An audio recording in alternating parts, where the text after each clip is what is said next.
Delhi liquor scam కేసులో arrest అయిన MLC కవిత judicial custody నేటితో ముగిసింది. ఈ మేరకు కవితను రౌజ్ అవెన్యూ కోర్టు ముందు హాజరుపరిచే అవకాశం ఉన్నట్టు తెలుస్తోంది. అయితే మరోసారి కవిత కస్టడీ పొడిగించే అవకాశం ఉంది.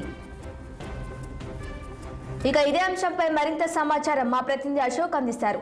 అశోక్, చెప్పండి, నేటితో కవిత కస్టడీ ముగియనున్నట్టుగా తెలుస్తోంది. దీనికి సంబంధించిన పూర్తి డీటెయిల్స్ ఏంటి?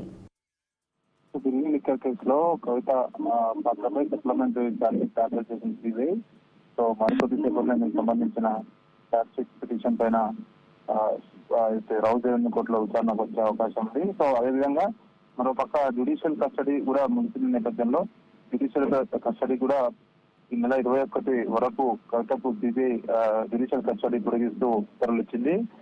చదువుకోవడానికి కొత్తగా 9 పుస్తకాలు కావాలని కవిత తెలుస్తుంది. దానికి న్యాయస్థానం కూడా అంగీకరించింది. సో ఛార్జ్ షీట్ కూడా కవితది పరిగణలోకి తీసుకుంది. మొత్తానికి ఈ రెండు ఛార్జ్ షీట్ ఒకటి జ్యుడిషియల్ కస్టడీ రెండు పెంచింది. సో కవితకైతే నిరాశ అనేది చెప్పుకోవచ్చు. ఆమె బెయిల్ పిటిషన్ ప్రస్తుతము హైకోర్టులో ఉంది. సో హైకోర్టు ఇంకా దానిపైన నిర్ణయం తీసుకోలేదు కాబట్టి సో ఈ రెండు కేసులు అటు సిబిఐ ఇటు ఈడీ కేసులో రెండు కేసులో కూడా ప్రస్తుతం జ్యుడిషియల్ కస్టడీలో ఉంది. ప్రస్తుతం ఆమె తిహార్ జైల్లో ఉంది. మార్చి 15 తారీఖు సిబిఐ అరెస్ట్ చేసింది. సో ఓవరాల్ గా ఈ రోజు జరిగిన విచారణలో మాత్రము ఆమెకు నిరాశనే చెప్పుకోవచ్చు. అటు ఛార్జ్ షీట్ పరిగణలోకి తీసుకోవడం, మరోపక్క జ్యుడిషియల్ కస్టడీ కూడా పొడిగిన నేపథ్యంలో ఆమె మరికొన్ని రోజులు తిహార్ జైల్లోనే ఉండాల్సిన పరిస్థితి ఏర్పడింది.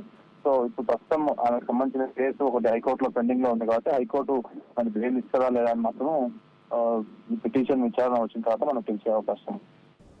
Right Ashok, thank you.